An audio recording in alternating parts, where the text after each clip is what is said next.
restarting because my tits were half out. Oh my god, oh my god, oh my god, OMG, OMG, OMG, OMG. Okay. So we're gonna roll back a couple chapters. Ariadne, main character. Call her Aria. Or at least Axel does. Ariadne Eldier. That's our female lead. And then there's our male lead, Axel Valentine. I know, fuck-ass name. We move on. They've had a little bit of sexual tension, you know, a little romantic tension, but they are not together at all. But not even kind of. There's some timeline fuckery going on. They don't seem to realize it's timeline fuckery yet. Arya's starting to figure it out. In chapter, what is it, 114, I believe? 125. There's 18 more chapters left. So, at some point, they're at an event, blah, blah, blah. This person claiming to be her sister, mind you, her dad's, like, dead. Like, dead. He was executed. Because he abused her whole childhood, you know. We're caught up. I'm not going to summarize up to chapter, like, 115 to you. That's none of your business. Because I'm going to, like, I'll probably send you a link. If you want it, I'll send you the link. It's so good. So, and I say you, for if I send this to anyone, this might just be a personal rant. Where I want to explain it to someone. Because the experience I just had. In my mind, I had, like, the mental equivalent of a full-body orgasm. You know what I mean? Like, psychologically, that was incredible. This was beautiful. Because it's like, first of all, things all coming together. It's because it's been such a slow burn. Right? And it's been delicious, is what I'm saying. So, they're at this event. This chick claiming to be her sister, I don't fucking remember her name, and frankly, I don't care. It doesn't matter. Arya spots her, Blondie, and Axel on the balcony. And she's like, oh my god, are they being intimate? What's going on? She gets out there, she's like, hey, what's up? And he's like, oh, she smelled fucking weird. She, like, smelled bad. I felt like something was wrong. Like, she approached me, first of all, and then I was like, stinky. So we're over here now. She was trying to get Arya over there so that she could make her eat this little liquid that she calls a seed. It's red goo. Red fluid. It's not blood. It's not contaminated water. But it's similar to contaminated water. Contamination is like... Okay, so there's 3 factions of, like, hell that are trying to take over the world.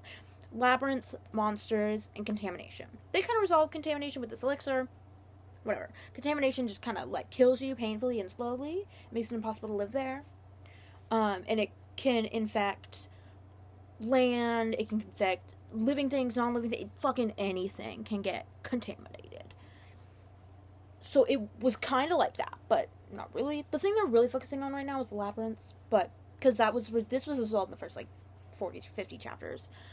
It was, like, the first thing resolved. She just, like, was like, okay, well, I can fix this right away, because my dad was running experiments on me. I can just, like, finish the experiments. So... she's trying to get Arya. Blondie's trying to get Arya to eat this. She was gonna, like... She failed. So she throws the shit off the balcony. Labyrinths. They get in there. They're like, fuck, we have 24 hours before because it's spreading really fast, before it covers the entire capital. Which has all of these safeguards to have labyrinths not show up there. So everyone's like, oh, what the fuck? And she's like, hey, yeah, we have, like, a day. Okay, so her mind palace, that we're calling the Phantom Library. Her mind palace. She's speaking to the guy in her mind palace, Pie, who is a cutie pie, by the way, and getting to be a little yandere. A little more than a little. Kind of a lot. But it's okay. We love him. He's been here since the beginning. So she's like, how long do we have before it covers the whole capital? And they're like, 24 hours, dog. You're fucked. They get the fuck in there. They change, they get in there. When they open the door, because anytime you open a door in a labyrinth, there's always a trap. This one's a hallucination curse. There's been a lot of hallucination fuckery in this so far, and honestly, I'm not mad. It's been interesting. They've been utilizing it well. They've been using it as a tool, not a trope, and I fuck with it. I'm fucking with it. So we get into the hallucination and timeline fuckery in here. They open the door, they get in there. She's with Axel. Ari and Axel together. Okay, he was originally a priest, and then he did some weird prayer thing that could have killed him, but because God approved of her, it didn't, and he became her patron saint. By the way, she's also a saint, like, recognized by the church. Not for, like, having God powers or anything, it's just, like, she did some really good shit, and they're like, honestly, saint behavior. Yes. Thank you, because she donated the recipe for the elixir to the temple, so it'd be in public domain. So it'd be cheap, to purchase so that they could, like, easily destroy contamination, benefiting all of humanity. Or at least the Empire. I have a question. What's going on off of this continent? Is this a Pangea situation? Is it the only continent? Or is this gonna be, like, all these YA dystopias that happen in America, it's because America's the only one it's happening to. Everyone else is business as usual. So, to explain something, they have something called the left continent and the right continent. Originally, it was one, with the Creta Empire in the middle, and then there was, I don't know what they were originally called, but the Creta Empire was taken over by contamination, which is slowly spreading. And it made it impossible to transport between the two. There's, like, one port that does trade between the two now, because it's the only one that can go between them, because you can't cross all that contaminated area. It's too much. So trade happens through one port. So news does not really travel between the two much, if at all. It does little. That matters in an earlier chapter, because of what Axel's doing, because he gets over there via the one port, I guess. Or he gets on his big fucking lightning dragon. I don't know. Yeah, he's got a lightning dragon, by the way. And nature deer. Giant nature deer. His other ones, I don't fucking remember what they are. I just know the nature deer and the lightning dragon, because he doesn't really use the fire one much, even though it's sick as hell. I'm not going to explain elementalism to you. That's not important right now. But again, in the labyrinth, she has a hallucination, and in this hallucination, she sees a lot of timeline fuckery. But it's different from the novel. She remembers. What? They never met in the original. She was dead by then. Whoa. Unimportant. Timeline over and over and over again. They slowly fall in love as Axel saves her over and over again, even though she was a savior in this story. But, like, in these timelines, Axel, like, saved her from this torture and abuse she was suffering. He's like, I need a good elementalist, and you're right there. So, it's not really you're right there, but I don't want to spoil that. So, they are, fuck, what was going on? Right. In one of the hallucinations, she wakes up morning after what, you may ask? Coitus. Explicit coitus that we do not see, but I assume it's explicit because it's coitus. They did this. And he's got all these scars. So in the original novel, which also happens in these timelines, he rips out his eye at some point. So, you know it's the timelines and not our current one. And you know she's still in hallucination because he's got a little eye patch. Which is honestly super cunty and I fuck with it. Our Axel's way hotter, though, because he's super desperate. And that's... So... And you're not gonna believe this. You're not gonna believe it. But... She wakes up from hallucination. And it's... Because, morning after. At some point, he gets up. Full frontal nudity. We don't see it. We see, like, top of the hip up. We see a little V-taper. And we see some titties. No. He does have large pecs. Pectoral muscles. I believe pectoralis major is what the primary ones he's showing is. What I don't like is how excessive the stomach musculature is. I don't want to see that shit. But, you know, it's just, there's like no light. Hold up. You can't even see me. I'm gonna use my makeup bag to give me some light. It has like a built-in mirror with a light around it. It's pretty fucking cool. So,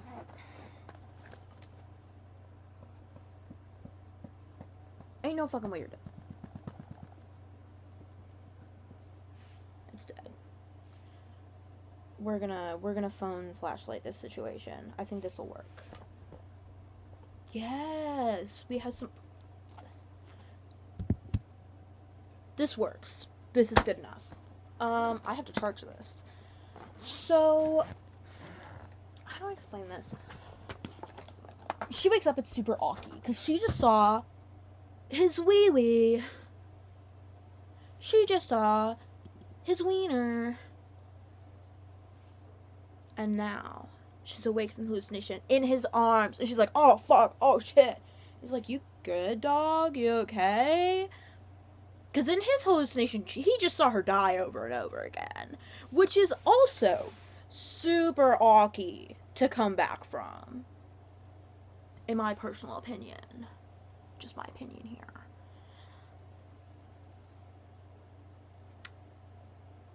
So... Fuck, I have to turn on my flash. We're doing a different solution. We're doing brightness all the way up on this computer. That works. We're gonna get into the chapter 125 now. She's avoiding him. Because that was the most awkward, like, hour of her life. Mind you, they beat this labyrinth in 3 hours. Most of them take them multiple days. And why does it only take them 3 hours? You might ask? Because the level of, like, evil power that was in there was suddenly, like, fucking nothing. It was so much during the hallucination, and then it went away. Because the devil was in there, and then he left. Because he was trying to get her to drink from the black goblet. I don't know, man. It's weird. This is Gooner material. So he comes to the door on his birthday, on his 23rd birthday. An important year. Very important birthday. Your 23rd? That's a prime number. You're not... You're not double anything. You're not... That's a prime number, baby. That matters. So he shows up to her office after she gives him a mithril sword. And then dips. She didn't even say happy birthday. She went, happy birthday. He shows up at her office. He's like, why are you avoiding me? You promised you wouldn't abandon me. Why are you abandoning me? It's yummy. Okay, it's scrumptious. She says, why are you avoiding me these days, Arya? Let me show you his face. Look at that. Well, let me turn down my brightness so you can see it better. Look at that yummy, delicious man. And she goes, first, you're going to need to come. This conversation's going to take a while. It's like, I thought you were avoiding me. And she's like, I didn't do it on purpose. It's not because you did anything wrong. I'll stop avoiding you, so come in. He's like, you're just gonna keep sitting there all silent? And he's like, well, I'm just listening to what you have to say. Most of what you say are orders anyway. And she's like, what do you mean? We're no longer implement and master. I'm not gonna explain the chess association to you right now, because that's gonna take longer than I have. I don't have time for this. So he goes, I'm going to cover up the website I'm reading it on. He says, what is our relationship then, Arya? And look at that pathetic face. Oh, is that not delectable?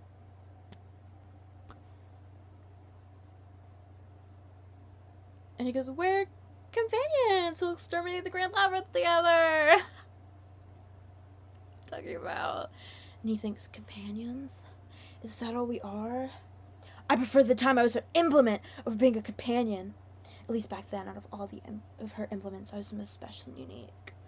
She's avoiding my eyes again. Why do you keep getting further away from me? The harder I try to become someone you need. And he, remembers her literally, pretty much dead in his arms. He goes, please don't avoid me. You promised you would never abandon me. Delicious. She goes, why would I abandon you? And he gets at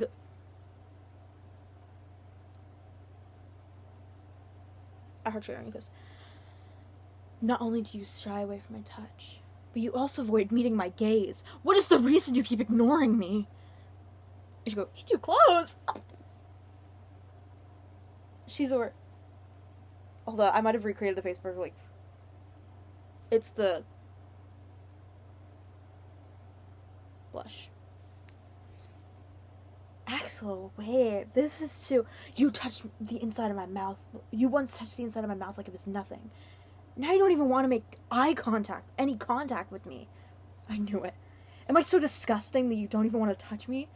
If that's why you're avoiding me, then. She goes, no!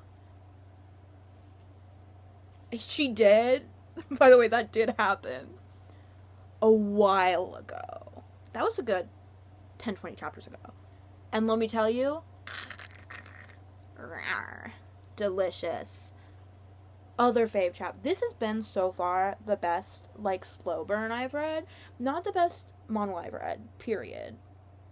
I've read other really good romances, but as far as slow burns, this is done really, really well. They're not doing super slow and then suddenly, whoa, they're together, blah, blah, all moving so fast. They're keeping it slow pace. They're starting to realize their feelings. Why are you avoiding me? And, the misunderstandings don't fucking piss me off. Because they, make sense. It's yeah. Why would you tell someone that? Or they'll be like, I don't think I can tell them this. And then a few chapters later, they'll be like, okay. You know what? I trust them enough. I feel like we're close enough where I can share this. They won't abandon me over me telling them this. But also that fear of abandonment is really real with that person because of their history. Chess association shit.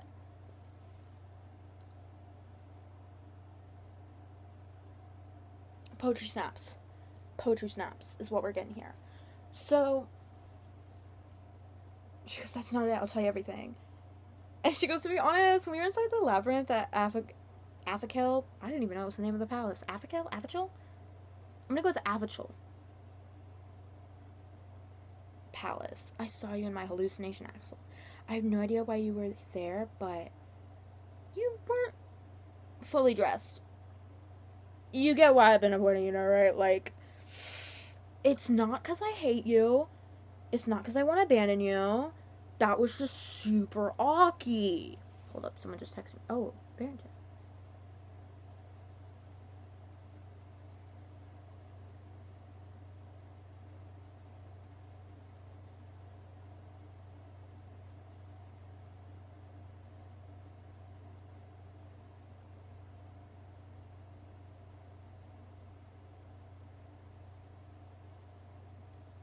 Okay.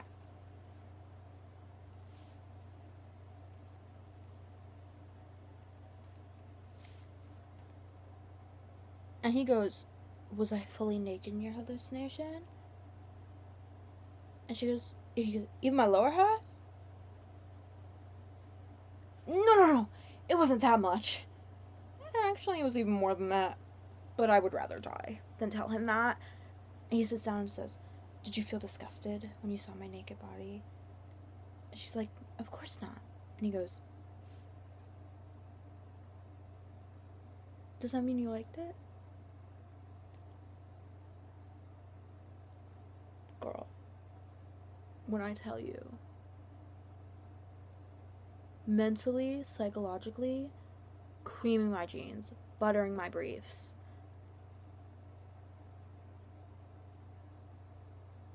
This is insane. I don't know what it feels like to have a boner, but I have a boner right now. Actually, I do kind of. That's a different discussion. That has to do with blood pooling problems, but we're not going to talk about that right now. But,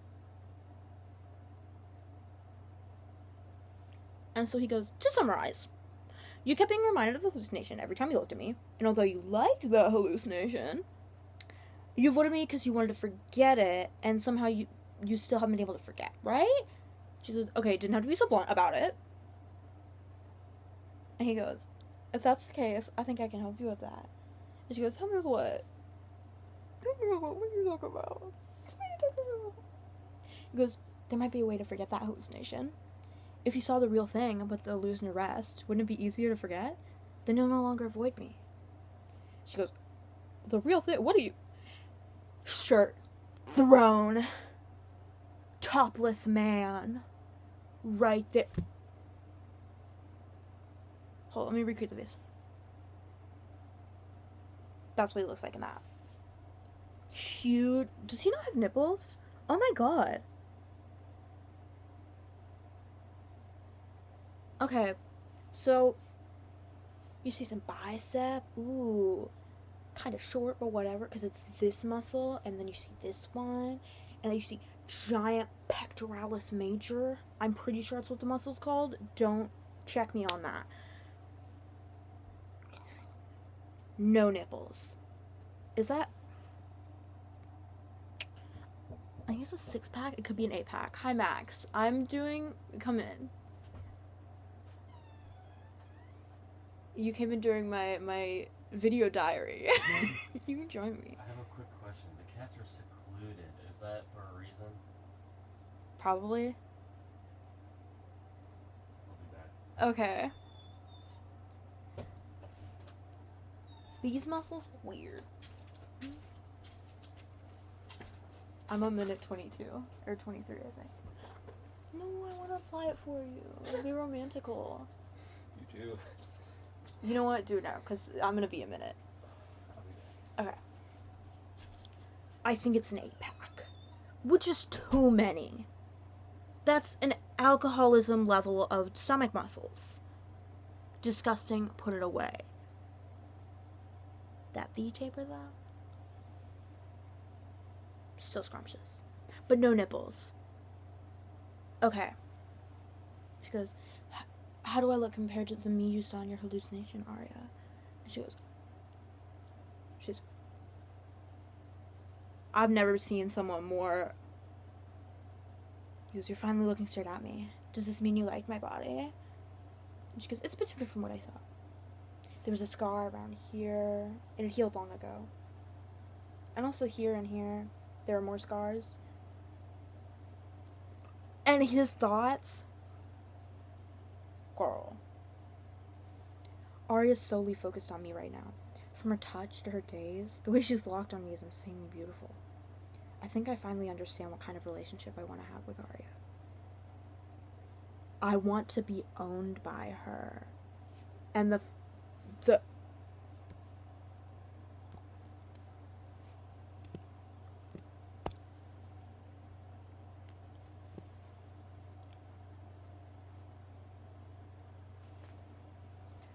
under this beautiful woman's touching gaze, I long to be desired and to desire her in return.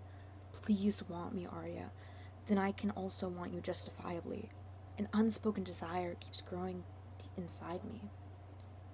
And she goes, oh, there's a scar. There's a scar I didn't see in hallucination here. how'd you get this one? He goes, I was injured with the emissaries attacking the right continent. I wonder what it'll feel like if she touches me. What would I feel like to hold her in my arms? She's like, it looks pretty deep. Is it alright now? If you're worried about the scar, would you like to touch it, Arya? And the chapter ends!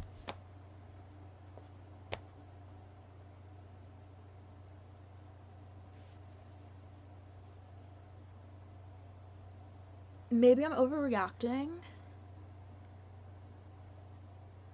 No, I'm not. I'm not. That was beautiful.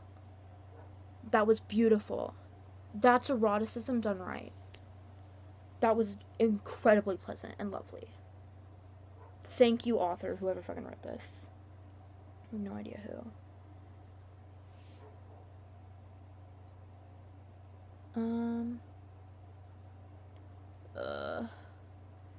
It's on Tapas, by the way. It's on Tapas, or Tapas, whatever. That's where I found it. I did have to pirate it to read the rest, because I'm a cheapskate. But that's not important. That's not important. It's the hero savior on Tapas.